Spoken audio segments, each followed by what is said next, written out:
Perkenalkan, nama saya Andre Bolano dengan NIM 2030302046 dari Program Studi Pendidikan Bahasa dan Sastra, Fakultas Keguruan dan Ilmu Pendidikan angkatan 2020.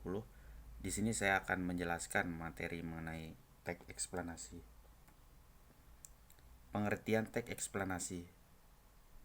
Teks eksplanasi adalah teks yang berisi tentang proses, mengapa dan bagaimana kejadian-kejadian alam, sosial, ilmu pengetahuan, budaya, dan lainnya dapat terjadi. Suatu kejadian, baik itu kejadian alam maupun kejadian sosial yang terjadi di sekitar kita, selalu memiliki hubungan sebab, akibat, dan proses. Tujuannya, teks eksplanasi memiliki tujuan untuk membuat pembaca mampu menjelaskan fenomena atau peristiwa yang sedang terjadi dengan menjelaskan proses atau sebab dan akibat dari peristiwa tersebut. Ciri-cirinya, yang pertama, informasi yang ada dalam teks eksplanasi dibuat berdasarkan fakta atau kejadian yang sebelumnya.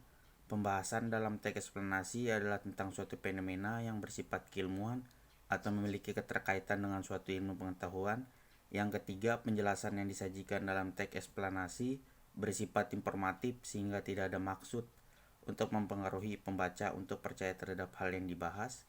Yang keempat, penjelasan pada teks eksplanasi juga berfokus pada hal umum atau generik dan tidak ada partisipan dari manusia, misalnya saja seperti tsunami, banjir, gempa bumi, hujan, tanah longsor, angin puting beliung, dan lain sebagainya. Struktur teks eksplanasi.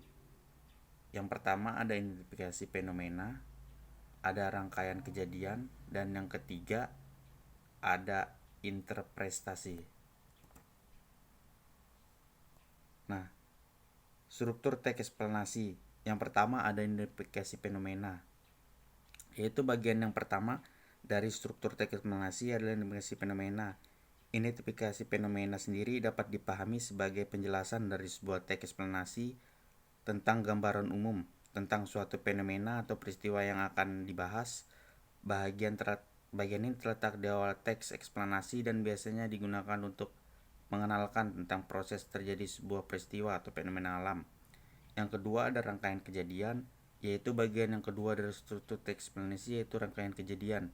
Setelah memahami secara umum fenomena yang akan dibahas pada sebuah teks eksplanasi, maka selanjutnya akan dijelaskan mengenai penyebab sekaligus akibat yang dapat terjadi dari fenomena tersebut. Rangkaian kejadian ini memiliki peran sebagai isi atau bisa dikatakan sebagai badan dari teks eksplanasi. Pada bagian ini kamu dapat membuat deskripsi atau penjelasan tentang sebab dan akibat ke dalam beberapa paragraf. Beberapa orang sering menyebut bagian isi dari teks eksplanasi ini sebagai deretan penjelas. Hal ini dikarenakan rangkaian kejadian berisi berbagai penjelasan tentang proses dari peristiwa atau fenomena yang terjadi. Yang ketiga ada interpretasi. Bagian yang ketiga dari teks eksplanasi yang harus kamu ketahui yaitu interpretasi. Ini sendiri berada di bagian akhir. Eksplanasi itu memiliki peran sebagai penutup atau penjelas dari suatu peristiwa yang akan dibahas.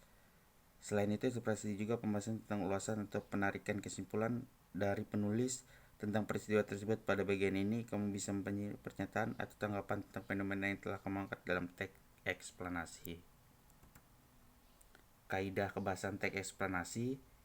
Yang pertama ada isi teks berdasarkan fakta yang sebenarnya terjadi. Hal ini termasuk non-sastra. Banyak memakai konstruksi kausalitas atau sebab akibat. Oleh seperti sebab, karena, oleh sebab itu, oleh karena itu, sehingga, dan seterusnya. Dan konstruksi kronologis atau hubungan waktu seperti kemudian, lalu, setelah itu, pada akhirnya, dan seterusnya. Banyak menggunakan kata ganti berwujud kata benda dan kata bukan ganti orang, seperti demonstrasi, banjir, gempa, gerhana, embrio, dan sebagainya. Banyak menggunakan kata kerja pasif seperti terlihat, terbagi, terwujud, terakhir, dimulai, ditimbun, dilahirkan.